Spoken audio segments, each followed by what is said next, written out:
Good morning. Welcome to Market Day by ECTRA Arulrajhan. Today is 15th September 2023.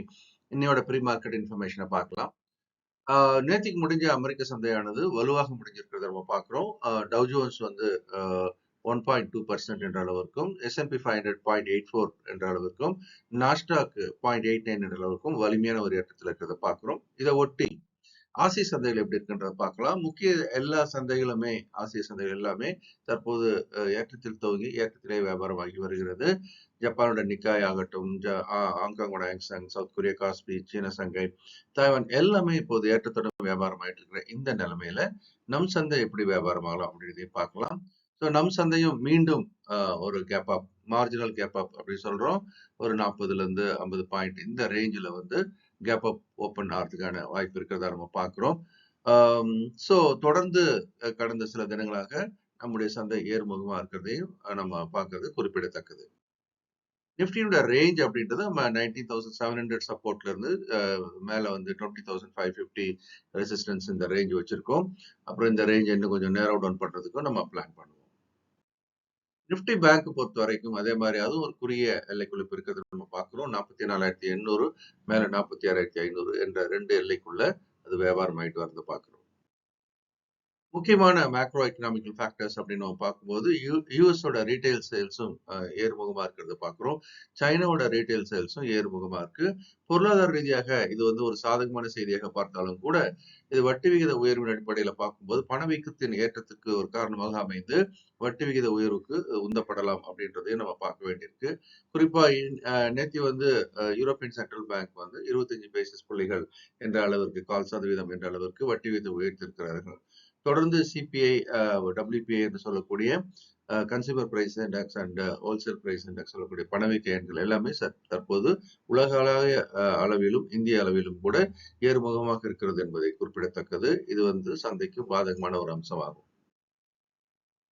மற்ற முக்கியமான parameters நம்ம macro economical parameters யூஎஸோட 10-year bond yield 4.23% அப்படின்றது பார்க்குறோம். Dollar index பெரிய அளவில் ஜம்ப் ஆயிருக்கு 105.33. இதுவும் சந்தைக்கு பாதகத்தை கொடுக்கக்கூடிய விஷயம்.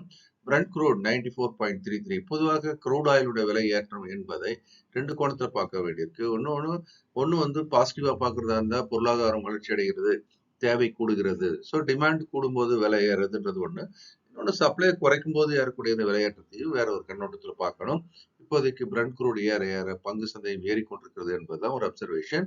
தங்கம் அப்படின்னு எடுத்துக்கிட்டீங்கன்னாக்கா இப்போதைக்கு பெரிய மாற்றம் இல்லாமல் ஒரு $10-15 மேல கீழே சுத்திக்கிட்டு இருக்கிறத பார்க்கிறோம். இப்போதைக்கு $1,915 per ounce. USD INR மீண்டும் 83 ரீச் பண்ணிருக்கு. ரூபாய் வலிமை குன்றி காணப்படுவதை இது காட்டுகிறது. இன்னும் தொடர்ந்து வலிமை குன்றுவதற்கான வாய்ப்பும் அதிகமாக இருப்பதாக செய்திகள் வந்து கொண்டிருக்கின்றன. எஃப்ஐஸ் வந்து இந்திய சந்தையில இப்ப கேஷ் செக்மெண்ட்ல பையரா இருக்கிறத நம்ம பார்க்கிறோம். அதே மாதிரி டிஐஎஸ் வந்து ஒரு 50 crores அளவுக்கு விற்பவராக இருக்கிறார்கள்.